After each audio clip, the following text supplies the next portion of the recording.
É unha alegría ter que falar con vos, que para mí é unha honra estar con vos porque fuches os importantes, os cimentos da Federación.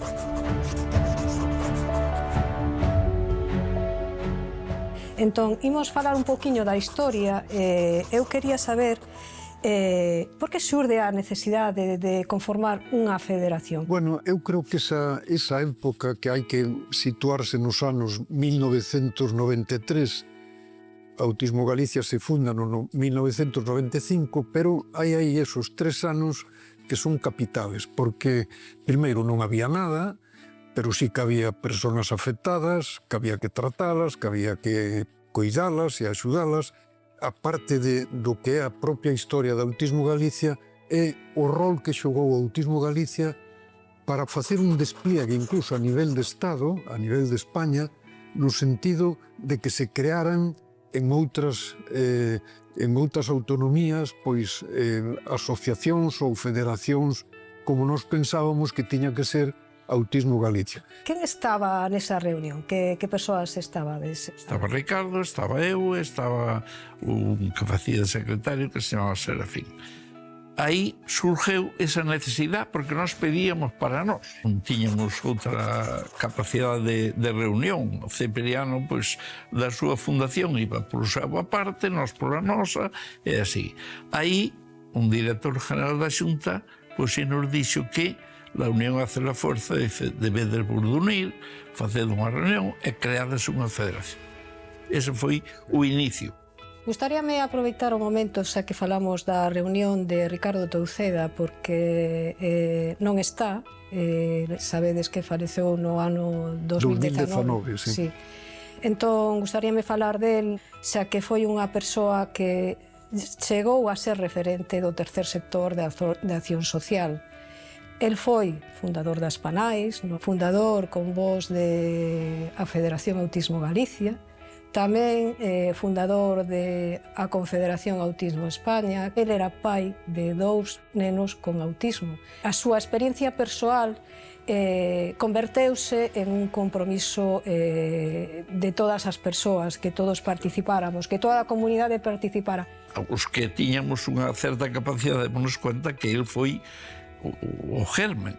E cando pensastes, imos facer a nosa rede? Mira, eu creo que no momento en que se constituye a Federación Autismo Galicia, en ese momento realmente hai unha especie de capacidade de querer facer cousas, como non se había feito nada, de querer facer cousas a todos os niveles. Entonces, vexo que realmente nos primeiros anos, acordarás que se fixeron hasta un congreso, se facían cursos de formación, proxectos europeos, proxectos propios coa Xunta de Galicia, organizamos incluso visitas fora de España, é dicir... Empezamos a ver copias dun lado e copias de outro, e vas vendo, entonces era, o ser Autismo España, pois dábanos esa posibilidad. Falamos de Pedreira, que tamén estivo nesas primeiras reunións, vos sabedes tamén a importancia que tivo el na historia tamén de as PANAIs. Realmente, Pedreira, José María Pedreira, tiña que estar hoxe aquí, porque sí. Era un momento como José Antonio e eu, que tuvemos actividades en común e responsabilidades en común e viaxes en común. Os conto que vai facer unha entrevista para tamén deixar estas impresións que el tivo deses anos, eses recordos. Pero Pedreira foi, é dicir, eu os observaba esas 3 personas, e queredes 4, porque Serafín non era tan visible, non? Serafín, non. Pero aparte deso, a mí me chamaba a atención porque había Serafín, pero realmente estaba José Antonio, estaba Pedreira, e Ricardo Touceda, era de su triunvirato. Entonces, pues empezamos a hablar, a juntarnos, y decidimos crear Autismo Galicia, para encajar allí todas las asociaciones y todo lo que las asociaciones en sí no podían conseguir. Autismo Galicia iba detrás apoyando Y así empezó la cosa. O término autismo Sí. era Era unha despectivo. especie de ser un término despectivo, Sí. casi insultante. Me costó mucho convencer a la sociedad de este tipo de, digamos, de anomalías o de diferencias, mejor. Antes se llamaban de un nombre despectivo. Subnormales, se le llamaban subnormales. Eso. Ahora, lo que son personas distintas, que es lo correcto. Aumentou tamén a población de autistas, Tamén son moi o visibles, é cual dicir que a sociedade vai nos xa algúns integrando nas escuelas. Claro, hubo un período moi amplio de anos en que se estuvo loitando continuamente a que houbera un trato específico, non nin mellor nin peor que ninguén, pero que houbera un trato específico ás Para- circunstancias das persoas con autismo. Que significa para vos ser un pioneiro do movimento do autismo? para min, o meu fillo, Ben, en principio, ben. que de estar nunha crisis inestable, que vai ser, que non vai ser, o sufrimento dunha nai. Entonces, hoxe en día, despois de todo ese traballo dun pai, e vendo as miserias que vin por España adiante, inicio, xente que estaba iniciando a súa vida luchando, a miña experiencia de que xa nós éramos máis importantes que nadie, pois a xente agradecía estas cousas, pero eu agradezco unha cousa: o meu fillo ven un fin de semana ao mes á casa. Cando ven, sonríe, ven cantar, pero chega o domingo, ven o sábado e marcha o domingo. Chega o domingo, está deseando marchar. Que tranquilidade. Entonces eso, Que tranquilidade. esa lucha, pois é unha felicidade eterna, porque Sí. ter un sitio onde ele sepa distinguir o que é a casa e o que é a residencia, pero cuidado. E que a se sea residencia- feliz. Exacto, aí está a fundación para protexelos, como se foran fillos. E todo eso. Eso é unha felicidade con pai. Si los padres tenemos por encima una entidad como es Autismo Galicia, en este caso, que tú le dices, mira, pasa esto, nosotros nos gritamos, no nos contestan y estamos en esto así. Entonces, oye, Autismo Galicia va por detrás recordándole lo que es un deber y una obligación de la administración. Si é verdade que teño que falar con moito cariño e moito recoñecemento ao traballo feito por as persoas que temos na Federación. En 80 e pico anos que temos, nadie nunca realmente tiña esas palabras tan afectivas e tan en consonancia. Nunca vamos a poñer obstáculos a unha persona que presida a nosa sociedade. O sei, o sei.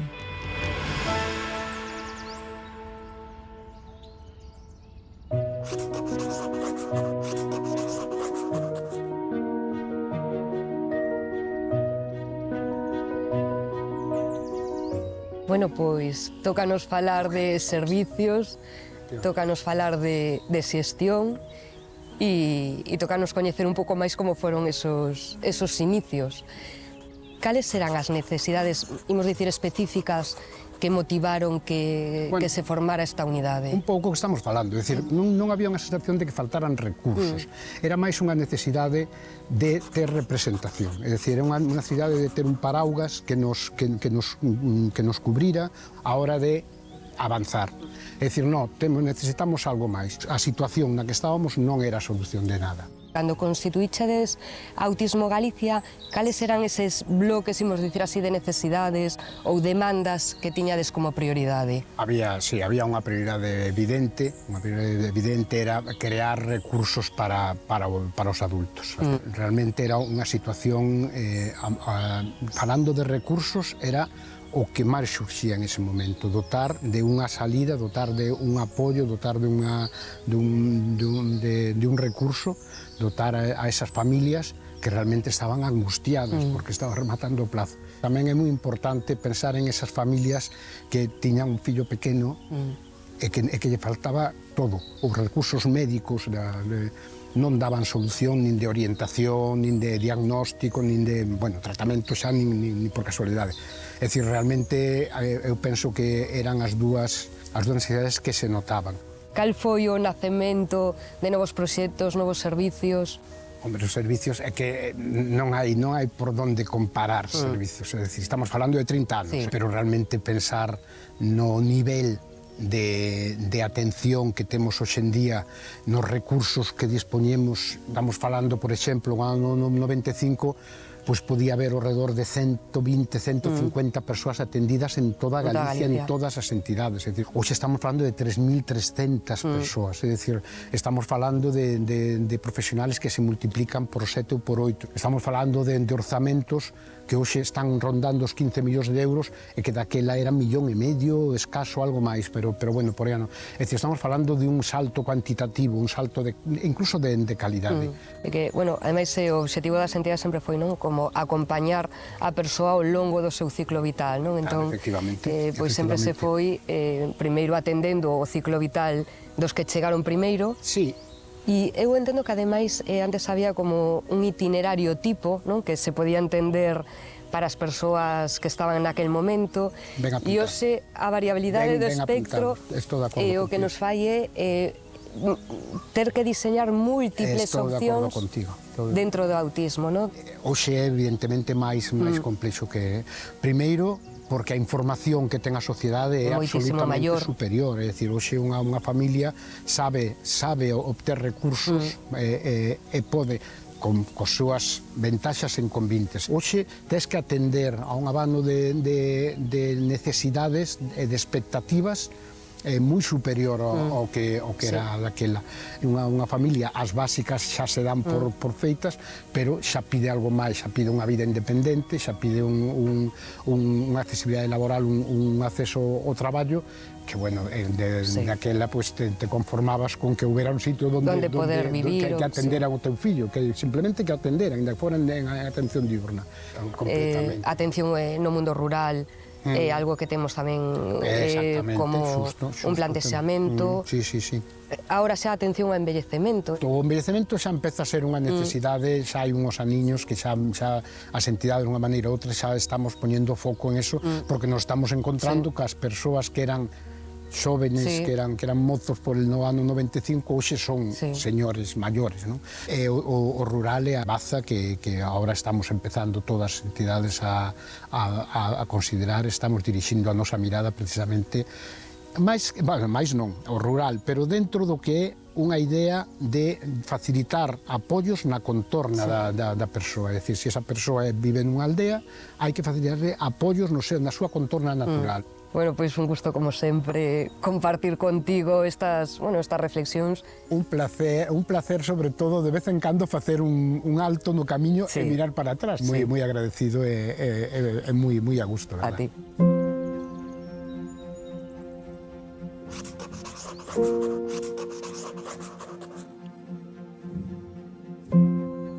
Boas tardes, María Xosé. Hola. É un verdadeiro placer estar falando contigo hoxe. Os dos formamos parte da xunta directiva de entidades da Federación, ti como presidente da PACAF, eu como persoa autista e tamén tesoreiro de Asperga. Pero nos principios foron os pais e nais que se empezaron a montar as asociacións. Como foi ese momento de empezar a montar asociacións por parte dos pais e nais nese momento? Bueno, pois eu teño que decir que son nai de un fillo con autismo que ten 53 anos. Entonces, eso quere decir que eu vivín un pouco a historia do autismo desde os seus inicios hasta agora, non? Hasta o momento en que estamos agora. E entonces, claro, eu teño que decir que nos primeiros momentos pois houbo, como sempre na vida, momentos moi agrios e momentos moi dulces, non? Os momentos agrios pois era aquel aillamento que tiñas, aquela desesperación de que non sabías que lle pasaba a este neno, porque era un neno orgánicamente, físicamente, pois tiña un APCAR de 10, era unha maravilla, pero resulta que despois socialmente non funcionaba, que ali había algo que non iba. E entón, pois, os momentos dulces foi cando empezas a descubrir que hai outros nenos que son iguales, que teñen os mesmos problemas e que están pasando polos mesmos traballos que pasaches ti. E bueno, pois así foi, non? Como empezamos a unirnos, xa hoxe en día é outra cousa, non? Xa hai un equipo de diagnóstico, hai centros de educación especial, ti podes ir pola escola ordinaria, bueno, tes moitas opcións, pero naquel momento era pois eso, xuntarte, unirte para montar e formar estes equipos tan especiais, non? De educación especial. E que necesidades vías nestes momentos As iniciais? familias, pois as necesidades eran todas. Servicios en todas as áreas, non só na educación, servicios sanitarios, sino tamén en ocio. En ocio, porque, claro, os momentos de ocio eran os máis difíciles. Para ter todos esos servicios, onde encontrabas o personal formado con estas habilidades especiais e con estes apoios especiais que necesitábamos? E entonces, pois, para iso teñamos que organizarnos, non? O que diste do teu fillo? Que non había formación. Pasei a miña infancia, os tempos de ocio, os recreos, eran tempos que non querías que chegara. A posible evolución que tes un alto risco es que se va a truncar. Que consigues con esta asociación? Por eso sí que estou moi agradecido a estes pais e nais que deron o paso. É ter un fillo con autismo, é ter unha parella con autismo, tamén te digo. O labor que fixetes de crear, de avanzar, sí que permite o risco de truncar a evolución, disminúes de maneira moi significativa o risco de truncar a evolución dunha persoa. Que estamos falando de autismo, pero que hai un espectro, hai un abano de autismo, de aquí a aquí, e claro, ti estás aquí neste lado do abano, que eso non implica que non teñas dificultados e que non tuveras cantidad de problemas, pero meu fillo que está aquí, está no outro lado, meu fillo ten un 95% de discapacidade recoñecido oficialmente. Temos que apoiarnos, desde as outras persoas con Asperger, con autismo, temos que empoderarnos mesmos e as familias teñen que empoderar a esas persoas con Asperger. E as persoas con autismo teñen que tamén opinar, teñen que estar aí. Cal é a principal evolución que dirías tú, as principais evolucións a nivel social? A nivel social, hombre, se che parece, eu penso que Jim Sinclair fixo aí un punto de inflexión importantísimo, porque xa se empezou a falar do abano, non? De autismo. Temos que seguir traballando pola inclusión, por suposto, non? Cando estas familias non teñen que ver como algo que hai que curar, que claro, identificalo, non é algo que tes que curar. Non é algo que vaya a curar. É algo que é unha parte de identidade do teu fillo, do teu familiar, X, é que simplemente tes que darlle as ferramentas que ten que ter para poder ter unha vida mellor. Que resumen de mensaxe lles darías para axudarlles neste camiño? Bueno, pois eu o que lles diría é que hai xa un traballo detrás, que hai toda unha infraestructura xa, que hai pois unha conciencia de colectivo e que o noso futuro é construir un camiño de inclusión para conseguir que outro mundo sexa posible. Temos que continuar co traballo que levades a cabo e temos que nos continuar implicándonos. E o segundo parte da mensaxe, na diferencia tamén está a forza. O ser diferente non significa malo, tes as túas fortalezas, tes as súas habilidades, tes que traballar nas vidas, pero tes unha fortaleza, entón, sobre todo, en ponderarnos. Pois moitas gracias por ese esforzo de Pais en Nais onde non había coñecemento, onde era un salto ao vacío. Pois gracias a ti por invitarnos e por ser tan amable e moitísimas gracias.